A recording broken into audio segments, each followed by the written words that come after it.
ಸ್ನೇಹಿತರೆ ನಮಸ್ಕಾರ, ನಾನು ರವೀಂದ್ರ ಜೋಶಿ. ಬರೋಬ್ಬರಿ ಸಿಲುಕಿ ಹಾಕಿಕೊಂಡಿದ್ದಾರೆ ರಾಜದೀಪ್ ಸರ್ದೇಸಾಯಿ. ಈಗ ಅವರು ಇಂಡಿಯಾ ಟುಡೇಯಲ್ಲಿ ಸುದ್ದಿ ಸಂಪಾದಕರಾಗಿ ಕೆಲಸ ಮಾಡ್ತಾ ಇದ್ದಾರೆ. ರಾತ್ರಿ 9 ಗಂಟೆಗೆ ಪ್ರೈಮ್ ಟೈಮ್ನಲ್ಲಿ ಡಿಸ್ಕಷನ್ನಲ್ಲಿ ಕೂತ್ಕೋತಾರೆ.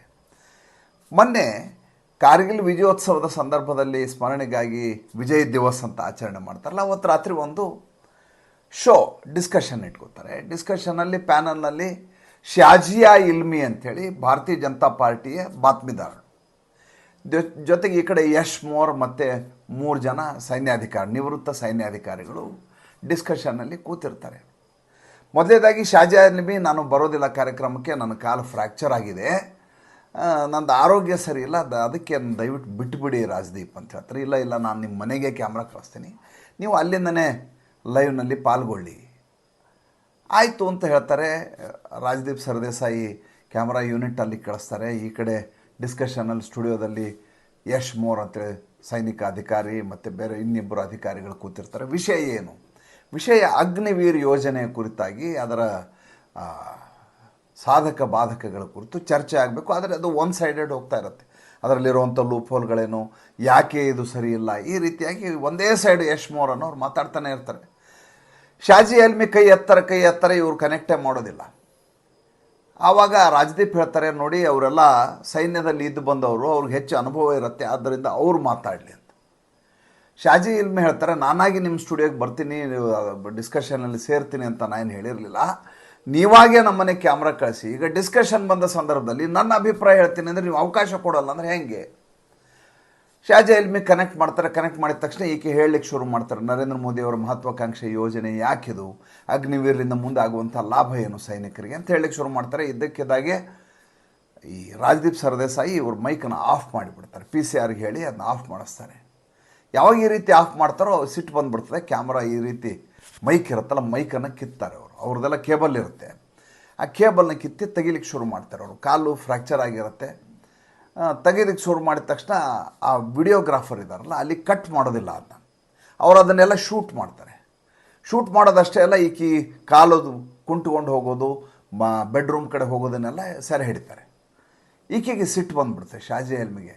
ನೀನು ಟ್ರೆಸ್ಪಾಸ್ ಮಾಡ್ತಾ ಇದ್ದೆ ನನ್ನ ಖಾಸಗಿ ಜೀವನವನ್ನು, ನೀನು ಈ ರೀತಿ ಹೆಂಗೆ ಶೂಟ್ ಮಾಡಿದೆ ಅಂತ ಆತನ ಕ್ಯಾಮ್ರಾದಲ್ಲಿರುವಂಥ ಕಂಟೆಂಟ್ನ ಕಿತ್ಕೊಳ್ಳಿಕ್ಕೆ ಹೋಗ್ತಾರೆ. ಇದನ್ನೇ ಇಟ್ಟುಕೊಂಡು ರಾಜದೀಪ್ ಸರ್ದೇಸಾಯಿ ಟ್ವಿಟರ್ನಲ್ಲಿ ಹಾಕ್ತಾರೆ, ನಮ್ಮ ವಿಡಿಯೋಗ್ರಾಫರ್ನ ಹೊಡಿಲಿಕ್ಕೆ ಹೋದರು ಶಾಜಿಯಾ ಇಲ್ಮಿ, ದಬಾವಣೆ ಮಾಡ್ತಾರೆ, ಅಟ್ಯಾಕ್ ಮಾಡಿದ್ದಾರೆ ಅಂತ. ಶಾಜಿಯಾ ಇಲ್ಮಿಗೆ ಕೋಪ ಬಂದುಬಿಡುತ್ತೆ. ನಿಮ್ಮ ವಿಡಿಯೋಗ್ರಾಫರು ನನ್ನ ಖಾಸಗಿತನವನ್ನು ಟ್ರೇಸ್ ಪಾಸ್ ಮಾಡಿದ್ದಾನೆ, ನನ್ನ ಮನೆಯನ್ನು ಶೂಟ್ ಮಾಡಲಿಕ್ಕೆ ಬಂದಿದ್ದಾನೆ, ಆತ ಬಂದದ್ದು ಡಿಸ್ಕಷನ್ನ ಶೂಟ್ ಮಾಡಲಿಕ್ಕೆ. ಡಿಸ್ಕಷನಲ್ಲಿ ನಾ ಯಾವಾಗ ಕ್ಯಾಮ್ರಾ ಕಿತ್ತಾಕ್ತೀನಿ ಅಲ್ಲಿಗೆ ನನ್ನ ಕೆಲಸ ಮುಗಿತು. ಆ ಬ್ಯಾಕ್ಗ್ರೌಂಡ್ ಏನಿದೆ ಅಷ್ಟಕ್ಕೆ ನಿಲ್ಲಬೇಕದು.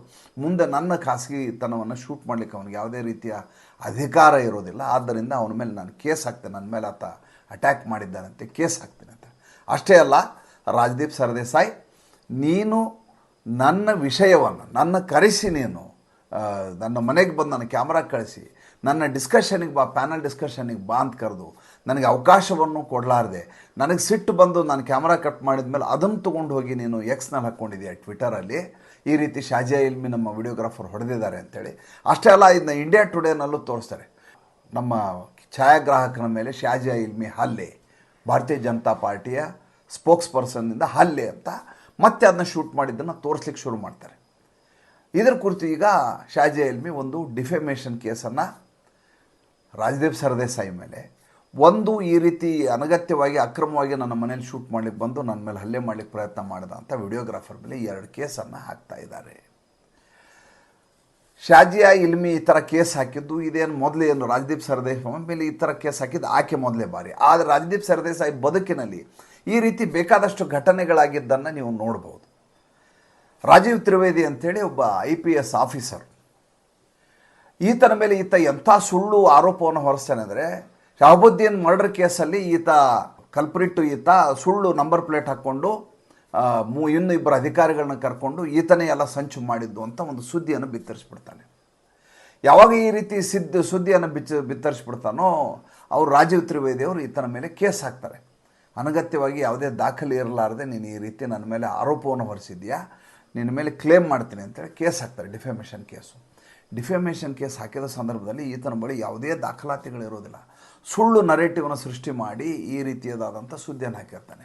ಯಾವಾಗೊಬ್ಬ IPS ಆಫೀಸರ್ ಮೇಲೆ ಈ ರೀತಿ ಹಾಕ್ತಾನೋ, ಹಾಕಿದ ತಕ್ಷಣ ಇದು 18 ವರ್ಷ ಕೇಸ್ ನಡೆದು ಕೊನೆಗೆ ಈತ ತಪ್ಪೊಪ್ಪಿಗೆಯನ್ನು ಬರೆದು ಕೊಡಬೇಕಾಗತ್ತೆ ಕೋರ್ಟಿನಲ್ಲಿ. ನನ್ನಿಂದ ತಪ್ಪಾಗಿದೆ, ನಾನು ಈ ರೀತಿ ನಿಮ್ಮ ಮೇಲೆ ಮಾನನಷ್ಟವನ್ನು ಮಾಡಬಾರ್ದಾಗಿತ್ತು ಅಂತ ಬರೆದು ಕೊಡಬೇಕಾಗತ್ತೆ.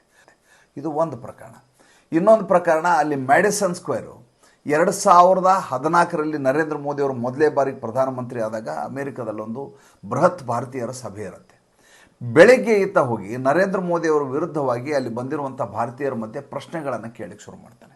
ಅವರು ಭಾರತದ ಬಗ್ಗೆ ಅಭಿಮಾನ ಇಟ್ಕೊಂಡು ಭಾರತದ ಪ್ರಧಾನಮಂತ್ರಿ ಇಂಥದ್ದೊಂದು ಭವ್ಯ ಸ್ವಾಗತ ಅಮೇರಿಕಾದಲ್ಲಿ ಸಿಗ್ತದೆ ಅಂತ ಪುಳಕದಲ್ಲಿ ಉಮೇದಿನಲ್ಲಿ ಹೋಗಿರುವಂಥ ಜನ ಬೆಳಗ್ಗೆ ಈತನ ಪ್ರಶ್ನೆ ಕೇಳಿ ಅಲ್ಲಿ ಅಂತ ಒಂದಿಷ್ಟು ಜನ ಭಾರತೀಯರು ಈತನಿಗೆ, ನೀನು ಇಡೀ ಜೀವನ ಪೂರ್ತಿ ನೀನು ರಾಷ್ಟ್ರಹಿತದ ವಿರುದ್ಧವಾಗಿ ಕೆಲಸ ಮಾಡ್ತಾ ಇದೆಯಾ, ನೀನು ಕೇವಲ ಮೋದಿ ಅಲ್ಲ ಭಾರತದ ವಿರುದ್ಧ ಇರುವಂಥ ದೊಡ್ಡ ಕಳಂಕ ನೀನು ಅಂತ ಹಾಕಿ ಅವನಿಗೆ ಚೆನ್ನಾಗಿ ಮ್ಯಾಡಿಸನ್ ಸ್ಕ್ವೇರಲ್ಲಿ ಈತನಿಗೆ ತದಕ್ತಾರೆ. ಅಂಥದ್ದೊಂದು ಹಿನ್ನೆಲೆ ಈತನಿಗಿದೆ. ಮೂರನೇದು, ಈತ ಮೊದಲಿದ್ದದ್ದು NDTV ಚಾನಲಲ್ಲಿ.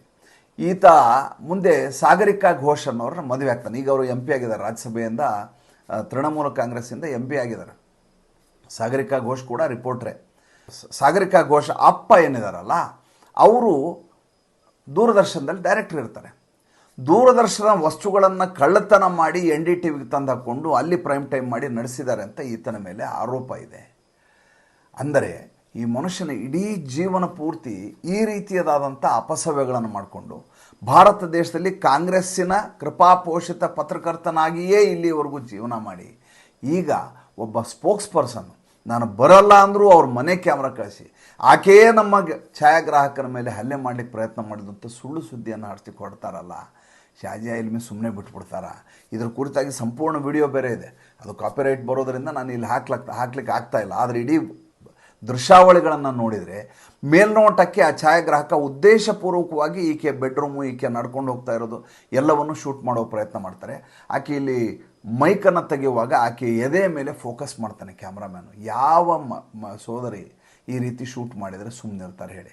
ನೋಡ್ಕೊಂಡು ಸುಮ್ಮನಿರ್ಲಿಕ್ಕೆ ಸಾಧ್ಯವ ಹೇಳಿ?